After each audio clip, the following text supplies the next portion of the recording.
Niggas keep my name in y'all mouth with y'all bitch ass, but y'all can't fuck with me on no level. You ain't got more money than me. You can't whoop my ass. What's up?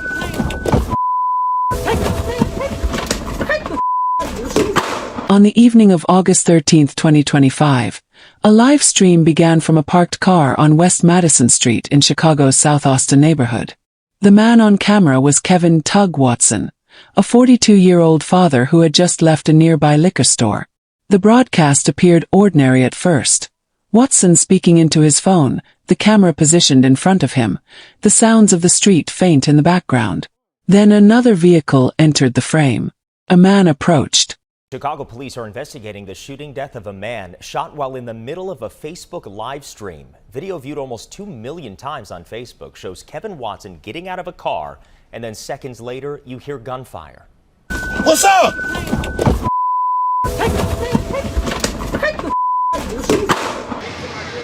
Chicago police say the shooting happened about 6:15 last night near Madison and Laverne on the west side. Watson was sitting in a car when another vehicle approached and someone inside began shooting. He died from his injuries. Police have not made any arrests. What followed unfolded in real time before thousands of viewers. The live stream did not stop. The struggle was recorded. The audio captured the commotion, and the events escalated in seconds. A firearm was drawn. A single shot rang out. Watson fell back, struck in the chest. The camera continued streaming as he tried to respond to the impact. Viewers watched as bystanders rushed toward the car. Some attempted to apply pressure to the wound. Sirens approached in the distance. The broadcast kept recording until emergency responders arrived. Watson was transported to Mount Sinai Hospital. Within minutes, he was pronounced dead. Investigators quickly secured the scene. On the ground near the vehicle, they found his chain, distinctive, marked with the name Tugg. Police marked it as evidence. The live stream itself became a critical digital record, one that would be reviewed frame by frame. But the suspect had already fled. No arrest was made that night. The footage spread across social media, reaching millions. What began as a routine live stream became documentation of a homicide, leaving investigators to determine motive, identify the shooter, and trace the moments leading up to the confrontation. If you're captivated by real crime stories that peel back the layers of truth, make sure to hit that subscribe button. Your support means the world to us as we uncover real cases, raise awareness, and give a voice to the voiceless. Before we dive into today's story, we want to hear from you. Where are you tuning in from? And how do you feel as the story unfolds? Welcome to Deadly Crime Unmasked, the show where we expose the shocking crimes that rip through communities and the chilling secrets lurking behind closed doors. These are real people, real events, real consequences. Don't forget to subscribe and activate notifications. You won't want to miss the gripping story that's coming up. Now let's dive in. Kevin Watson's murder has already been viewed nearly 2 million times on Facebook as he was killed in the middle of his Facebook Live. In that video, you can see him getting out of his car before hearing a single gunshot fired, happening mere blocks away from this police station here in South Austin. Get into it with y'all, because y'all ain't got no respect. What's up, bro? What's up? Kevin Watson's final moments captured on Facebook Live as gunfire rang out in this parking lot Wednesday evening on Madison near LeClaire Avenue in Chicago's South Austin neighborhood. He was choking for breath. He was trying to struggle to breathe. All of it unfolding right after Watson left his cousin's job at this nearby liquor store to begin his Facebook Live in his car. I wouldn't let him walk out the store. Kevin Watson, widely recognized by the nickname Tugg, was a 42-year-old man living in the city of Chicago, Illinois. His residence was located within close distance to the South Austin neighborhood, the same area where his death would ultimately occur. Watson was known in his community not only by his given name but also by his distinctive street name, Tugg, which had become a part of his public identity. At the time of his death, Watson was the father of a young son. Reports indicate that the child was approximately 6 to 7 years old. His role as a parent is confirmed by multiple family members, who frequently referenced the child in their statements following the incident. The boy's young age emphasizes the generational connection that remains after the homicide. Watson's family connections extended beyond his son. His sister, identified as Talitha, became a key family spokesperson in the days following the crime. She addressed media outlets directly and provided confirmation of Watson's identity. She also described her immediate experience in learning of the event, having watched portions of the live stream and dealing with the reality of her brother's death in real time. Another family member who became significant in public reporting was his cousin, Jacques Smith. Smith was present online during the live stream and described his perspective as he watched Watson in his final moments. Smith recalled details about the way Watson appeared physically after being struck, including difficulty breathing, as the video continued streaming. His statement provides a witness account of the victim's last moments from the perspective of a family member observing through digital means rather than at the physical scene. Details about Watson's employment and lifestyle are limited in official reports. Available records do not provide a confirmed job title or long-term career information. What is evident is that Watson had an established social presence within his community. Neighbors and relatives consistently identified him as someone who was visible in South Austin. His repeated presence in the area suggests familiarity with the environment, nearby businesses, and local residents. Watson's community network in South Austin was significant. The area, located on the west side of Chicago, is known for its dense residential layout combined with numerous small businesses, liquor stores, and parking lot spaces where social gatherings occur. Watson's familiarity with this environment, combined with his residence in proximity, made his presence on the day of the incident appear routine rather than unusual. His social network extended to online platforms as well. By using Facebook Live on the night of the shooting, Watson demonstrated engagement with a wider digital audience beyond his immediate geographical surroundings. The events leading to Watson's death began in the late afternoon of August 13, 2025. At some point prior to the shooting, Watson visited a liquor store located in the South Austin neighborhood. This visit was his last confirmed activity before he entered his vehicle and began a Facebook Live broadcast. The timeline places Watson inside his car at approximately 6:14 p.m. local Chicago time. That moment is recorded as the approximate start of the live stream. The parking lot where he was located was part of the 5,000 block of West Madison Street, a busy corridor with multiple retail businesses, small shops, and consistent pedestrian traffic. The immediate environment included other vehicles and individuals passing by. The parking lot served both as a commercial space for customers and as a location where residents often sat in cars or gathered. Surveillance opportunities in the area were likely numerous, as businesses commonly maintain security cameras facing both entrances and parking spaces. The South Austin neighborhood where the incident occurred is part of Chicago's West Side, an area with a high concentration of residential homes and commercial storefronts. The specific block of West Madison Street where Watson parked is frequently active in the early evening hours.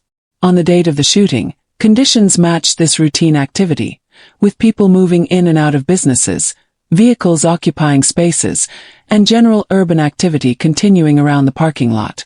Watson began his Facebook Live session after leaving the liquor store and entering his vehicle. He positioned himself inside his car, appearing on camera for his online audience. The stream began shortly after 6:14 p.m. The video immediately captured his surroundings, with him seated and broadcasting to his personal and public connections on the social platform. The initial portion of the broadcast proceeded without incident. Watson spoke into the camera and remained inside his vehicle. During this time, the number of live viewers gradually increased as his audience noticed the broadcast. Exact figures for the number of concurrent viewers at the start are not specified, but subsequent reports confirm that millions of people eventually saw the video once it spread across digital platforms. The live stream's significance lies in its role as direct documentation of the homicide.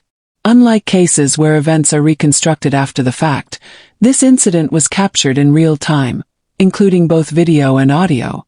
The continuous nature of the broadcast provided investigators with direct access to the timeline of events leading to Watson's death. The broadcast continued until the moment of confrontation. The victim remained inside his vehicle throughout the stream. There is no report of him leaving the car between the beginning of the live session and the arrival of the suspect vehicle.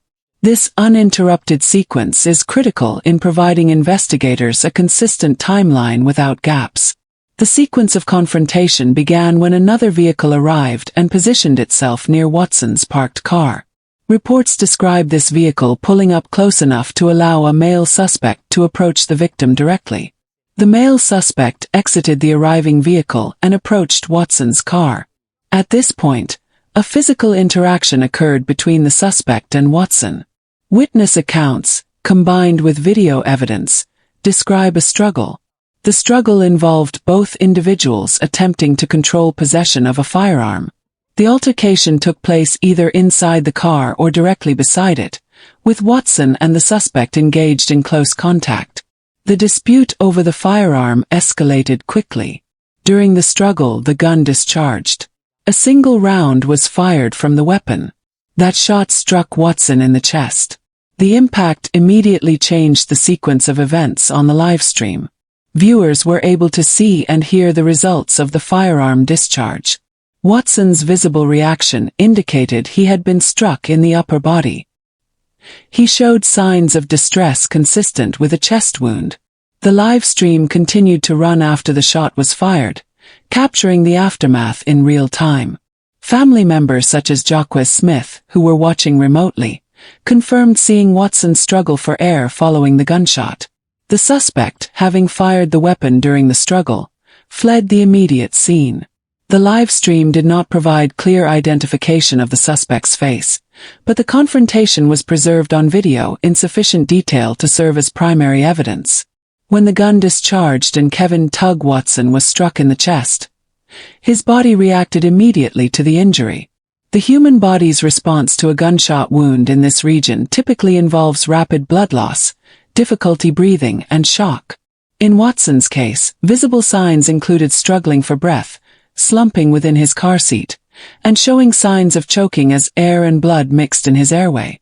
These physical reactions were observable not only by those in the immediate area but also by individuals watching the event unfold on the livestream. Witness accounts confirm that Watson appeared to be fighting to breathe in the moments following the gunshot. His cousin, who later described the event, stated that he saw Watson choking and gasping during the livestream. Local bystanders in the parking lot described him appearing dazed and weak, with his movements slowing as the effects of the injury took hold. These accounts established a clear timeline of Watson's physical deterioration after being shot. Several individuals present attempted to intervene. Bystanders rushed to his aid and tried to provide immediate first aid measures. The most basic and urgent action they performed was applying direct pressure to the chest wound in an attempt to control bleeding. This is a standard civilian response to penetrating trauma, aimed at reducing external blood flow until medical professionals arrive. Eyewitnesses reported attempts to support him, calling out for assistance while simultaneously contacting emergency services. Emergency response procedures were initiated within minutes. Calls were placed to 911 reporting a man shot inside a vehicle. The Chicago Police Department, Chicago Fire Department, and paramedics were all dispatched to the 5000 block of West Madison Street in South Austin. Police were the first to arrive, establishing control of the scene and ensuring no active threat remained in the immediate area. Their role included securing the perimeter, preventing additional civilian entry into the parking lot, and protecting any evidence from being disturbed. The fire department and paramedics arrived soon after law enforcement secured the area. Trained emergency medical technicians performed further life-saving attempts. These included advanced airway management to assist with breathing, intravenous access to deliver fluids, and monitoring vital signs to assess the extent of circulatory failure. Despite these interventions, Watson's condition continued to decline. He was quickly loaded into an ambulance and transported to Mount Sinai Hospital, a trauma center equipped to handle severe gunshot injuries. Upon arrival at Mount Sinai, medical staff conducted a rapid trauma evaluation. The injury to the chest was assessed as critical, and emergency procedures were attempted to stabilize him. Despite resuscitation efforts, the damage caused by the gunshot wound was irreversible. Watson was pronounced dead shortly after his arrival at the hospital. Official documentation established the cause of death as a gunshot wound to the chest, and the time of death was recorded for investigative and legal purposes. The hospital then notified both the family and law enforcement officials. At the scene of the shooting, investigators conducted an immediate and methodical search for physical evidence. One of the most notable items recovered was Watson's distinctive Tugg chain, which was found lying on the ground. This piece of jewelry carried significance because it could indicate a motive linked to robbery, or it could simply have been dislodged during the struggle. Regardless, its presence became a focal point of the evidence collection process. Investigators also conducted a detailed search for potential fingerprints and DNA evidence. This included swabbing areas of the victim's vehicle where a suspect may have made contact during the confrontation, such as the door handle, window, and interior surfaces. DNA evidence, such as skin cells or hair, could also potentially be recovered from the victim's clothing or the chain itself if the suspect attempted to take it. These samples were preserved and documented for forensic analysis. The vehicle descriptions were recorded as part of the investigative file. Watson's car remained at the scene, secured and examined for both physical and trace evidence. The suspect's vehicle was noted by witnesses and is believed to have fled immediately after the shooting. Details such as the make, model, color, or license plate number were sought through interviews and potential surveillance review. Any accurate description of the suspect vehicle could significantly aid in narrowing down potential suspects. Ballistic evidence was another key element. A fired bullet casing was likely recovered at the scene, consistent with a handgun discharge. The casing would allow investigators to identify the caliber of the weapon used, and potentially link it to other crimes if the firearm had been used previously. Trajectory analysis could be conducted based on the angle of the shot, the entry wound, and the casing's location, offering further clarity on the sequence of events during the struggle. Surveillance opportunities were also assessed. Given the setting, a parking lot near businesses, investigators canvassed the area for cameras. Liquor stores, convenience shops, and traffic intersections are often equipped with security systems. These cameras may have captured either the shooting itself or the suspect vehicle arriving or departing the scene. Such footage could provide critical corroboration to witness testimony and supplement the live stream recording.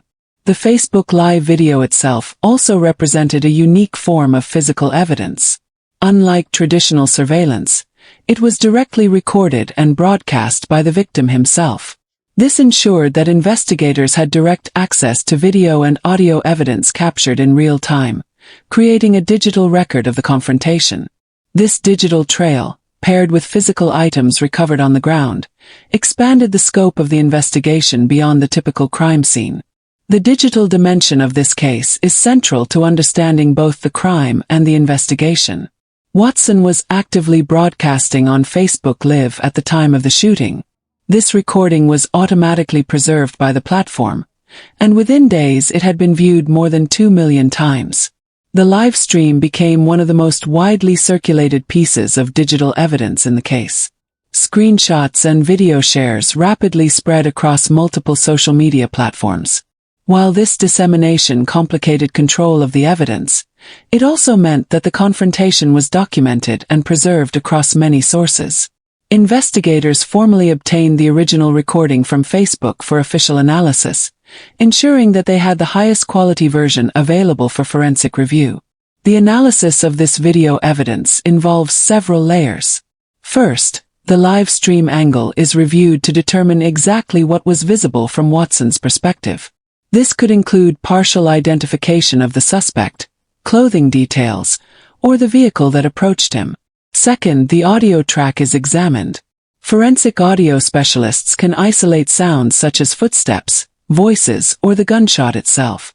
This can assist in verifying the number of individuals present and whether verbal exchanges indicated motive or intent. Third, the timeline of the struggle is carefully reconstructed. Investigators analyze the seconds leading up to the shooting, pinpointing when the suspect approached, when the struggle began, and the exact moment the gun discharged. This helps establish whether the shooting may have been intentional or occurred during a physical fight over the firearm. Each second of video is examined frame by frame for evidentiary value. Digital metadata also plays a role. The live stream file contains timestamps, upload records, and possibly geolocation data. These technical details are used to corroborate the timeline already established by witness statements and emergency response logs. Combined with area surveillance and 911 call records, this creates a synchronized reconstruction of the entire incident. The sheer visibility of the live stream posed both opportunities and challenges for investigators. On one hand, millions of people witnessed the incident, and some viewers provided tips to law enforcement after noticing potential clues in the video.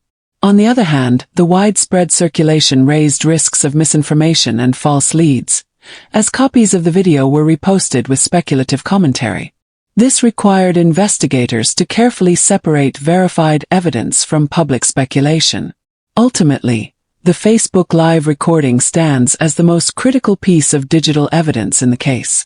It captured the crime as it occurred, offered investigators both visual and audio material, and preserved a permanent record of the suspect's actions. Combined with the physical evidence collected at the scene, it forms the backbone of the ongoing investigation into the murder of Kevin "Tugg" Watson. At approximately 6:14 p.m., calls were made to emergency dispatch reporting gunfire in the area. Patrol units from the Chicago Police Department were dispatched to the scene. Upon arrival, officers encountered a chaotic environment. Witnesses were still present, some attempting to provide aid to the victim before emergency medical personnel took over. The police were the first official presence at the location to assess and contain the situation. The officers quickly established that the victim had sustained a gunshot wound to the chest. Emergency medical services transported Watson to Mount Sinai Hospital. Despite medical intervention, he was later pronounced deceased. The police remained at the location to begin immediate crime scene control and evidence collection. The standard practice in homicide investigations is to establish a secure perimeter to prevent contamination or loss of evidence. Officers extended police tape around the victim's vehicle and the surrounding parking lot. This included nearby storefronts and areas where potential witnesses might have stood. The perimeter ensured that no unauthorized individuals entered or disturbed the crime scene. Evidence technicians were notified and dispatched to the site. Their role was to document and collect physical items that could assist in reconstructing the events. Items of particular interest included Watson's distinctive chain, which was discovered on the ground near his vehicle. This chain, known by family and associates as a signature piece he often wore, became an immediate focus for investigators seeking to determine motive. The possibility of an attempted robbery was considered, given the presence of the chain at the scene. Other forms of evidence expected to be processed included spent shell casings, possible fingerprints on the victim's vehicle, and surveillance footage from nearby businesses. Officers canvassed the area to identify doorbell or security cameras that could have captured either the approach of the suspect vehicle or the moments following the shooting. Once the perimeter was secured and evidence was logged, arrangements were made for the removal of Watson's body. The Cook County Medical Examiner's Office assumed responsibility. The body was transported under official escort to maintain chain of custody. This step ensured that no tampering or interference could occur between the scene and the examination facility. The autopsy was scheduled for the following morning. The purpose was to establish a medically confirmed cause of death, document wound characteristics, and collect biological evidence if needed. Later that evening, the Chicago Police Department released a preliminary statement to local news outlets. The statement confirmed that a male victim had been shot in the 5000 block of West Madison Street and later died at Mount Sinai Hospital. Police did not release the victim's name until formal identification was completed and next of kin were notified. The statement noted that the case was being investigated as a homicide and that detectives were reviewing available evidence, including digital material from the victim's live stream. Police declined to provide detailed commentary about the suspect vehicle or possible motive at that early stage of the investigation. This approach followed standard protocol of withholding certain information to protect the integrity of the case. Within 24 hours, the Chicago Police Department issued a formal appeal to the public. Authorities requested assistance in identifying the suspect involved in the confrontation. They emphasized that anyone with knowledge of the suspect's identity or the vehicle used should contact detectives or provide anonymous tips through official Crime Stopper hotlines. Given the wide public exposure of the crime through Facebook Live, police recognized the possibility that individuals outside of Chicago could hold relevant information. Millions of viewers had seen portions of the live stream, and it became one of the central elements of the investigation. The department reassured the public that all information would be treated confidentially. They confirmed that the Homicide Division was leading the investigation in cooperation with the Cook County State's Attorney's Office. The Cook County Medical Examiner conducted an autopsy on Kevin Watson. The exam confirmed that the cause of death was a single gunshot wound to the chest. The bullet penetrated vital structures, resulting in fatal internal injuries. The report likely specified trajectory, caliber, and distance characteristics, although these details were not disclosed publicly due to the active nature of the investigation. The gunshot was determined to be consistent with close-range discharge, based on early law enforcement descriptions of the physical struggle that preceded the shooting. Medical documentation established Watson's official time of death shortly after his arrival at Mount Sinai Hospital. Emergency staff confirmed that resuscitation efforts were unsuccessful. The hospital records, combined with the autopsy report, were forwarded to investigators to establish a clear medical timeline from the moment of injury to official pronouncement of death. As part of standard homicide procedures, toxicology tests were requested. These tests determine whether alcohol, drugs, or prescription medications were present in the victim's system at the time of death. While not always directly relevant to cause of death, toxicology reports can provide contextual information that may support or refute witness accounts of the victim's behavior prior to the incident. The results of these tests were documented in the case file. As of the time of reporting, no details of toxicology findings had been publicly disclosed. Upon completion, the medical examiner forwarded the official autopsy report to the Chicago Police Department and the Cook County State's Attorney's Office. This report, combined with physical evidence and digital materials, became part of the investigative file that would be used in building a case against any identified suspect. The documentation provided confirmation of homicide and served as the foundation for legal proceedings once an arrest was made.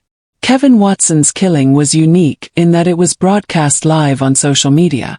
Multiple family members witnessed the event remotely in real time. The recording was preserved and shared widely. For investigators, these family statements confirmed the authenticity of what was streamed and validated details of the confrontation and subsequent shooting. Their accounts provided insight into the sequence of events, including the approach of the suspect vehicle, the struggle, and the sound of the gunshot. Family testimony also clarified that Watson was actively speaking on the live stream moments before the confrontation began. Among the most direct accounts came from Watson's cousin, Jaquez Smith. He was watching the live stream when the incident unfolded. According to his statement, he observed Watson begin to choke and gasp after being shot. This observation was consistent with the autopsy findings of a gunshot wound to the chest, likely impairing breathing. Smith's account became part of the official witness documentation, supporting the medical examiner's conclusions and aligning with the video evidence. Detectives canvassed the surrounding area to gather testimonies from individuals present at or near the parking lot. Local residents and business employees described hearing a loud commotion followed by a single gunshot. Some witnesses recalled seeing a vehicle approach Watson's car before the sound of the gunfire. These statements provided secondary confirmation of the sequence of events already visible on the live stream. Witness accounts were cross-referenced against video evidence to establish reliability and consistency. Watson's relatives arrived at the hospital to confirm his identity. His sister, Talitha, was among the family members involved in this process. She verified that the deceased was indeed her 42-year-old brother. This identification was necessary for law enforcement records, for release of the official death certificate, and for continuation of the homicide investigation. Family members later visited the scene of the shooting on West Madison Street. Law enforcement maintained a perimeter around the parking lot where the incident had occurred. The discovery of Watson's personal chain, bearing the name Tugg, served as an additional identifying item and was collected as evidence. As news spread, multiple media outlets contacted Watson's family for statements. Television reporters, newspapers, and online platforms sought details from relatives who had witnessed parts of the incident or had personal insight into the victim's life. Watson's cousin, Jacques Smith, gave a detailed account of watching the event unfold in real time through the Facebook live stream. He reported seeing Watson struggling to breathe after being shot, describing how viewers witnessed his condition deteriorate on screen. This account was broadcast widely across national media and became part of the public record of the case. Talitha, Watson's sister, also spoke with journalists. She recounted how the family felt powerless while watching the events unfold on social media. Her remarks emphasized the sequence of the shooting and the lack of immediate answers about the suspect. Talitha became the most visible family spokesperson in the days following the incident. In interviews with both local and national outlets, she confirmed that Watson had been a father to a young son and had lived only a short distance from the scene of the shooting. Her public remarks included the following points: confirmation of Watson's identity and his role as a parent, the statement that the family had lost sleep and struggled to process the incident after viewing it online, emphasis on the fact that Watson had been wearing his Tugg chain prior to the shooting, an item later found at the crime scene, a call for law enforcement and the public to assist in identifying the individual who shot her brother. These statements were repeated across several networks, including local Chicago stations, national newspapers, and international media websites. Talitha's remarks provided the press with consistent reference points regarding the victim's background and the family's stance on the investigation. The homicide left Watson's son, reported to be 6 or 7 years old, without his father. Family members confirmed his existence in interviews, but details about his identity and living arrangements were withheld for privacy reasons. News outlets referenced the boy as part of the broader impact of the case, emphasizing that he had lost his parent at a young age. Relatives, including Talitha, stated that Watson had been active in his son's life and had lived close to him in the South Austin area. Legal considerations regarding guardianship, financial support, and counseling for the child were raised in media discussions but not detailed by the family. Law enforcement acknowledged awareness of the child but maintained focus on the criminal investigation rather than family arrangements.